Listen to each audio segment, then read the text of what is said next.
Story time on how these two schizophrenic patients almost blew up the entire mental hospital. And the one almost killed me in my sleep. So this story takes place at the lighthouse. Fuck that place. So at the lighthouse, the boys and girls are separated. So on the boys' side, there was a schizophrenic patient, and then on the girls' side, there was also a schizophrenic patient.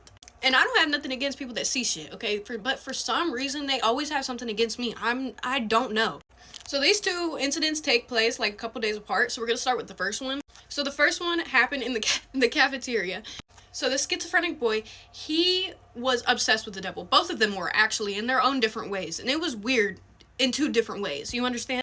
So in the cafeteria, the boys and the girls, they would be together, but obviously at different, tables and everything. And in the cafeteria, there was like a drink, thing where you could fill up your drinks, and then water and silverware, and then, all the condiments and everything. And behind there were the gas lines, okay?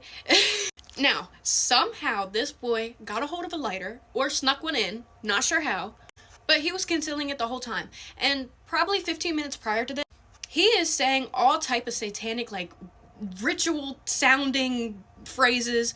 Like, he is straight up worshiping the devil over at this table.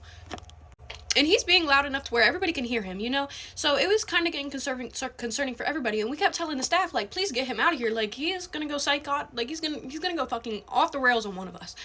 As soon as we get to saying that, he done cracked open one of them pepper condiment things, dumped it on the table, and snorted it. I don't know if that just gave him the power boost he needed, but man, he had shit to do after that, let me tell you. You would have swore that pepper was like fucking cocaine, man. That shit...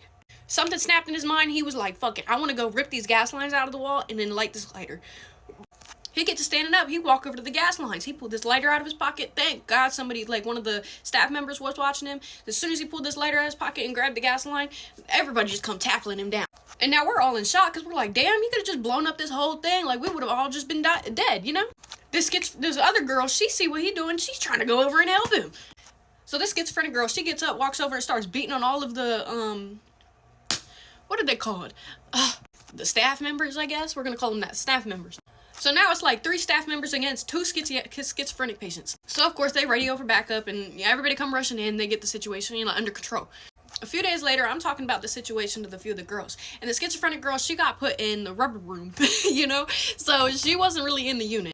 Now, they decided to bring her back to start socializing with everybody, in the unit again. And as she walk in, she hears me talking about it. And immediately, she's got a grudge against me. She don't like me.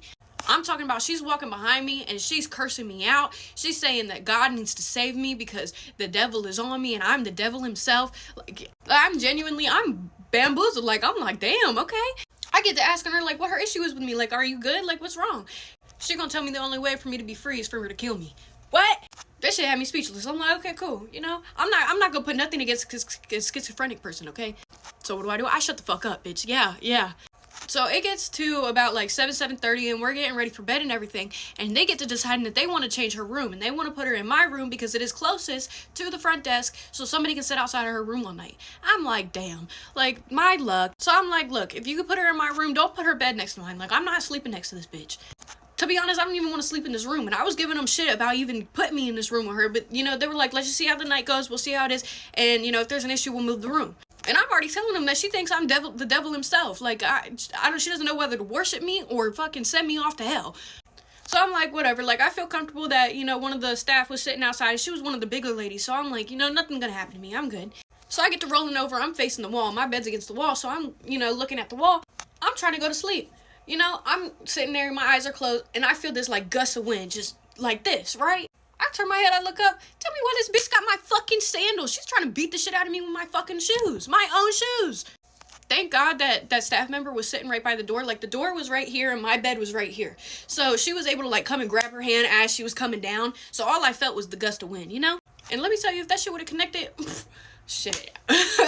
So at this point, my heart's racing. I'm like, damn, now she genuinely mean it. She want to kill me.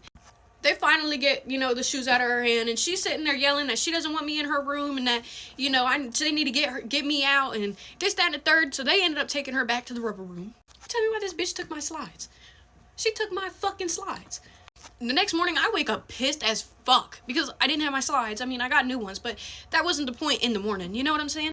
And that morning, all of the doctors were coming in. So, like, they were, like, doing discharge on people, like, if you were ready to be discharged, like, they would do your paperwork and shit. And I had one of the worst doctors. So I was in there arguing with this bitch, and she kept telling me my emotions were getting the best of me when I literally almost died twice in the past 72 hours. Doctors start telling me shit I don't want to hear. How I need to be more medicated and that, you know, it doesn't really matter what other patients are doing, that I can't control my own emotions. And I'm like, bitch, how are you gonna blame it on my emotions when I literally almost died? So me and her start arguing. Like, I'm talking about arguing. She calling in staff members, I start throwing shit. Bitch, I'm picking up my chair, throwing it at that bitch. I'm picking up her desk, flipping that bitch. She get the guards coming in, she gonna talk about booty juicer. Bitch, they booty juiced me. But let me tell you that shit, I get booty juiced again. That shit was... Not the part where I got booty juice. That shit hurt. But the medicine, yeah.